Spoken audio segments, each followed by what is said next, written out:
Right, ಇವತ್ತು ಇಷ್ಟು ದೊಡ್ಡ ಮಟ್ಟಿಗೆ ಚರ್ಚೆ ಆಗ್ತಾ ಇರುವಂಥದ್ದು ಅಂದರೆ ಅದು ಕೊಟ್ಟ ಮಾತಿನ ವಿಚಾರಕ್ಕೆ ಸಂಬಂಧಪಟ್ಟಂತೆ. ಹಾಗಾದರೆ ಈ ಕೊಟ್ಟ ಮಾತಿನ ಯುದ್ಧ ಕಾಂಗ್ರೆಸ್ ಪಕ್ಷದಲ್ಲಿ ಏನು ನಡೀತಾ ಇದೆ ನೋಡೋಣ ಬನ್ನಿ. ಇದು ನಮ್ಮ 5-6 ಜನದ ಗುಟ್ಟಿನ ವ್ಯಾಪಾರ. ನಾನು ಇದನ್ನ ಬೈರೋಂಗ ನಾನು ಮಾತಾಡೋದು.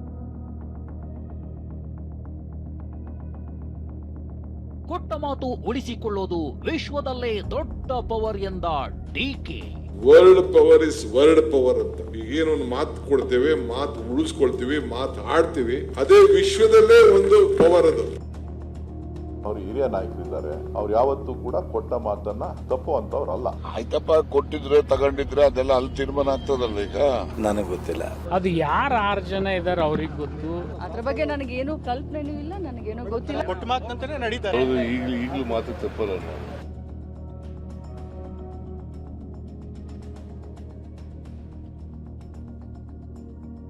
ಸಿಎಂ ಡಿಸಿಎಂ ಕರೆಸಿ ಮಾತನಾಡ್ತೇವೆಂದ ಖರ್ಗೆ, ಕರೆದ್ರೆ ಹೋಗ್ತೇನೆಂದ ಸಿದ್ದು. ಕರೆದ್ರೆ ಹೋಗ್ತೀನಿ. ಕೊಟ್ಟ ಮಾತು. ಡಿಕೆ ಹೋದಲ್ಲಿ ಬಂದಲ್ಲಿ ಕೇಳಿ ಬರ್ತಿರೋ ಒಂದೇ ಮಾತೆಂದ್ರೆ ಕೊಟ್ಟ ಮಾತು. ದೆಹಲಿ ಒಪ್ಪಂದದ ಪ್ರಕಾರ ಅಧಿಕಾರ ಹಂಚಿಕೆ ಬಗ್ಗೆ ಮಾತು ಕೊಡಲಾಗಿದೆ ಅನ್ನೋ ಚರ್ಚೆ ಮುನ್ನೆಲೆಗೆ ಬಂದಿದೆ. ಆದರೆ ನಿನ್ನೆ ಕೆಪಿಸಿಸಿ ಕಾರ್ಯಕ್ರಮದಲ್ಲಿ ಮಾತನಾಡಿದ್ದ ಡಿಸಿಎಂ ಡಿಕೆ ಶಿವಕುಮಾರ್ ಕೊಟ್ಟ ಮಾತನ್ನ ಉಳಿಸಿಕೊಳ್ಳೋದು ವಿಶ್ವದಲ್ಲೇ ದೊಡ್ಡ ಪವರ್ ಎಂದಿದ್ರು. ಆ ಮಾತನ್ನ ಯಾರೇ ಕೊಟ್ಟಿರಲಿ ಆ ಮಾತನ್ನ ಉಳಿಸಿಕೊಳ್ಬೇಕು ಅಂತ ಹೇಳೋ ಮೂಲಕ ಕೊಟ್ಟ ಮಾತನ್ನ ನೆನಪಿಸಿದ್ರು. World power is world power ಅಂತ. ಈಗೇನೊಂದು ಮಾತು ಕೊಡ್ತೇವೆ, ಮಾತು ಉಳಿಸ್ಕೊಳ್ತೀವಿ, ಮಾತು ಆಡ್ತೀವಿ, ಅದೇ ವಿಶ್ವದಲ್ಲೇ ಒಂದು ಪವರ್ ಅದು. ನಿನ್ನೆ ಕಾರ್ಯಕ್ರಮದಲ್ಲಿ ಮಾತನಾಡಿದ್ದ ಹೇಳಿಕೆ ಇವತ್ತು ಡಿಕೆ ಅವರದ್ದೇ ಆದ ಎಕ್ಸ್ ಖಾತೆಯಲ್ಲಿ ಪೋಸ್ಟ್ ಆಗಿದೆ. ಕೊಟ್ಟ ಮಾತನ್ನ ಉಳಿಸಿಕೊಳ್ಳೋದೇ ವಿಶ್ವದಲ್ಲಿರುವ ದೊಡ್ಡ ಶಕ್ತಿ ಅಂತ ಬರೆದು ಕೊಟ್ಟ ಮಾತನ್ನ ನೆನಪಿಸಿದ್ದಾರೆ. ಆದ್ರೆ ಈ ಬಗ್ಗೆ ಕೇಳಿದಾಗ ನಾನು ಆ ರೀತಿ ಪೋಸ್ಟ್ ಮಾಡಿಲ್ಲ ಅಂತ ಹೇಳಿದ್ದಾರೆ.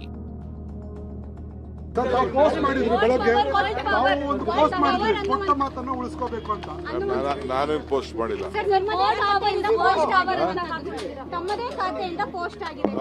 ನಾನು ಯಾವುದು ಪೋಸ್ಟ್ ಮಾಡಿಲ್ಲ. I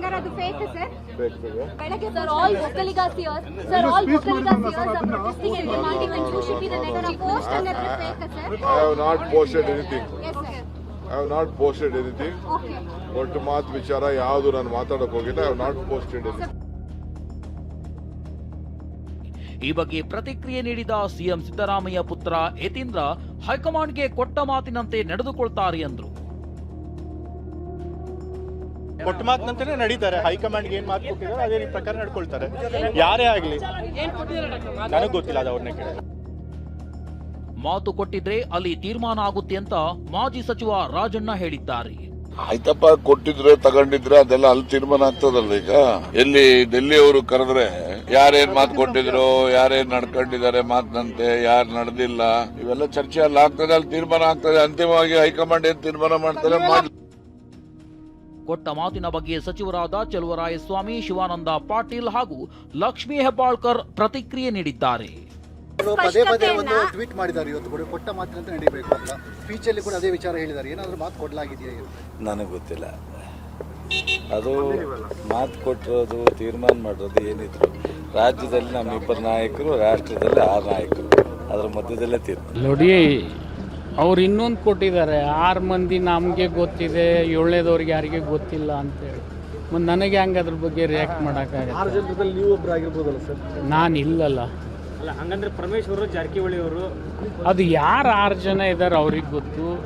ಮತ್ತು ನಾನು ಮೊದಲಿಂದನೂ ಹೇಳ್ತಾ ಇದ್ದೀನಿ, ನಮ್ಮದು ಪಕ್ಷ ಭಾಳ ಅವಶ್ಯ, ವ್ಯಕ್ತಿ ಅಲ್ಲ. ಪಕ್ಷ ಉಳಿದ್ರೇ ವ್ಯಕ್ತಿ ಉಳಿತಾನೆ. ಆದರೆ ಪಕ್ಷದ ಜೊತೆ ವ್ಯಕ್ತಿಗೂ ಸಾಮರ್ಥ್ಯ ಇರ್ತದೆ. ನಾನು ಅದನ್ನು ಅಲ್ಗಳಿದಿಲ್ಲ. ಈ ಪವರ್ ಶೇರಿಂಗ್ ವಿಚಾರದಲ್ಲಿ ಮಾತುಕತೆ ಆಗಿತ್ತಾ? ಯಾಕಂದ್ರೆ ಡಿಕೆ ಶಿವಕುಮಾರ್ ಅವರು ನೋಡಿ, ಅದ್ರ ಬಗ್ಗೆ ನನಗೇನೂ ಗೊತ್ತಿಲ್ಲ. ಅದ್ರ ಬಗ್ಗೆ ನನಗೇನು ಕಲ್ಪನೆನೂ ಇಲ್ಲ, ನನಗೇನೋ ಗೊತ್ತಿಲ್ಲ. ಮತ್ತು ಆ ಮಟ್ಟಕ್ಕೆ ನಾನು ಮಾತಾಡುವಂತ ಇದನ್ನು ಕೂಡ ಕೊಟ್ಟ ಮಾತನ್ನ ಉಳಿಸ್ಕೊಳ್ಬೇಕು, ಉಳಿಸ್ಕೊಳ್ಳೋದು ಪ್ರಪಂಚದಲ್ಲಿ ಅತ್ಯಂತ ದೊಡ್ಡ ಧರ್ಮ ಅಂತ. ನೋಡಿ, ತಾವು ಹೇಳ್ತಾ ಇದ್ರ ಅವ್ರ ಪೋಸ್ಟನ್ನ ನಾನು ಕೂಡ ಬೆಳಗ್ಗೆ ನೋಡಿದ್ದೀನಿ. ಬಟ್ ಈ ಮಾತನ್ನ ತಾವು ಅವ್ರನ್ನ ಕೇಳಿದ್ರೆ ಯಾವ ಸಂದರ್ಭ ಏನು ಅಂತ ಅವ್ರು ಇದಕ್ಕೆ ಕ್ಲಾರಿಟಿ ಕೊಡ್ತಾರೆ. ಡಿಕೆ ಸಿದ್ದರಾಮಯ್ಯ ಕೊಟ್ಟ ಮಾತಿಗೆ ಬಿಜೆಪಿ ವ್ಯಂಗ್ಯ.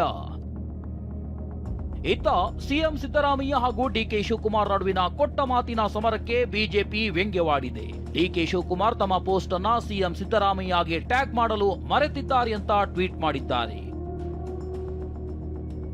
ಈ ನಡುವೆ ಶಾಸಕ ಎನ್.ಎ. Harris HM. Revanna DK Shivakumar ಅನ್ನ ಭೇಟಿಯಾಗಿ ಮಾತುಕತೆ ನಡೆಸಿದ್ದಾರೆ.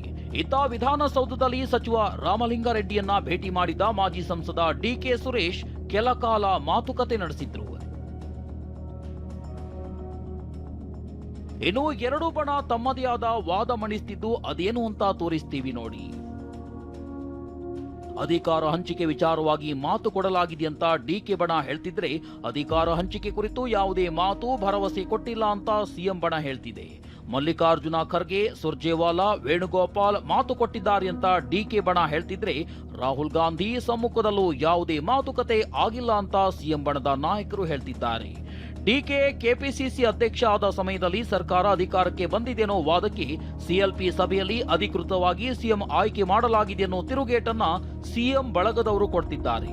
ಪಕ್ಷ 136 ಸ್ಥಾನ ಗೆಲ್ಲುವಲ್ಲಿ ಒಕ್ಕಲಿಗರ ಕೊಡುಗೆಯೂ ಇದೆಯಂತ ಡಿಕೆ ಕಡೆಯವರು ಹೇಳ್ತಿದ್ರೆ, ಕಾಂಗ್ರೆಸ್ಗೆ ಅಹಿಂದ ಮತಗಳೇ ಸಾಂಪ್ರದಾಯಿಕ ಮತಗಳು ಅಂತ ಸಿಎಂ ಮಿತ್ರ ಮಂಡಳಿ ಹೇಳ್ತಿದೆ.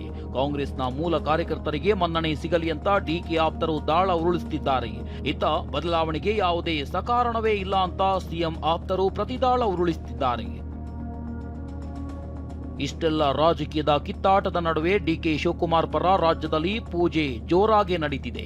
ಶಿವಮೊಗ್ಗದ ಸೋವಿನಕೊಪ್ಪದ ಆದರ್ಶ ಬಡಾವಣೆಯ ಬನಚೌಡೇಶ್ವರಿ ದೇವಸ್ಥಾನದಲ್ಲಿ ವಿಶೇಷ ಗಣಹೋಮ ನಡೆಸಲಾಯಿತು. ಅಲ್ಲದೆ ಮೈಸೂರಿನ ಚಾಮುಂಡಿ ಬೆಟ್ಟದಲ್ಲಿ ಡಿಕೆ ಅಭಿಮಾನಿಗಳು 1,000 ಈಡುಗಾಯಿ ಒಡೆದು ಪೂಜೆ ಸಲ್ಲಿಸಿದ್ರು. Bureau report, ಟಿವಿ9.